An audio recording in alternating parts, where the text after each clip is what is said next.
ఆయనకి సీటు మారిస్తే ఆయన ఏడ్చుతున్నటువంటి వీడియోలు బయటకు వచ్చాయి. అంటే ఇప్పుడు ఎవరైనా మాకులాగా ముసలైపోయిన తర్వాత ఏదో ఒక అవకాశం వచ్చి ఆ అవకాశం వినియోగించుకున్న తర్వాత మళ్ళీ ఆడకూడదు.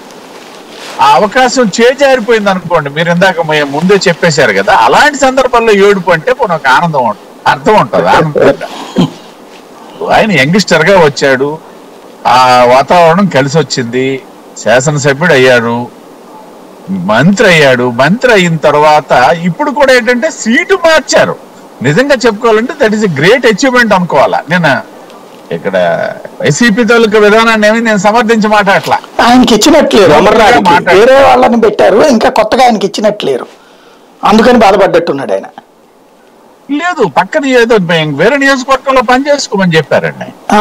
ఓకే ఓకే, వేరే నియోజకవర్గంలో పనిచేసుకోమని చెప్పారు అదే జిల్లాలో. ఓకే ఓకే, దానికి ఆయన ఫీల్ అవడం అంటే నేనేం చెప్తున్నాను అనేసి అంటే, కుర్రాడు ఒక అవకాశం వచ్చింది, వినియోగించుకున్నాడు, మంత్రి అయ్యాడు, ఇంకా లైఫ్ ఉంది, కాకపోతే ఈ టర్మ్ పోతే పోయింది కదా అనుకోవచ్చు అనమాట. ఇలాంటివి కొన్ని చాలా ఉదాహరణలు మనం ఆలోచన చేసేటప్పుడు ప్రత్యేకించి ఈ పరిస్థితి అనేది ముందుగా అంటే నేనే మళ్ళీ చెప్తున్నా, ఇదే విమర్శించడం కాదు, ప్రాంతీయ పార్టీల్లో ఈ కల్చర్ కొంచెం ఎక్కువగానే ఉంటుంది. ఎందుకు అనేసి అంటే ఇది వ్యక్తి ఆధారంగా నడుస్తుంది కాబట్టి ఆ వ్యక్తి, నేను ఉదాహరణకి ఇవాళ మార్చేది జగన్మోహన్ రెడ్డి గారు అవ్వచ్చు, లేదా గతంలో మార్చినటువంటి చంద్రబాబు నాయుడు గారు అవ్వచ్చు, ఎవరు మార్చినా సరే వాళ్ళు గెలిచేటప్పుడు ఒక మాట ఆడతారండి. అది నేను చెప్పేది ఇవాళ వీళ్ళు మాట్లాడతారని కాదు. ఎన్టీ రామారావు గారు కూడా ఆ రోజు మాట్లాడారు, నేను కుక్కను పెడితే కుక్కే గెలుస్తుంది అన్నట్టుగా.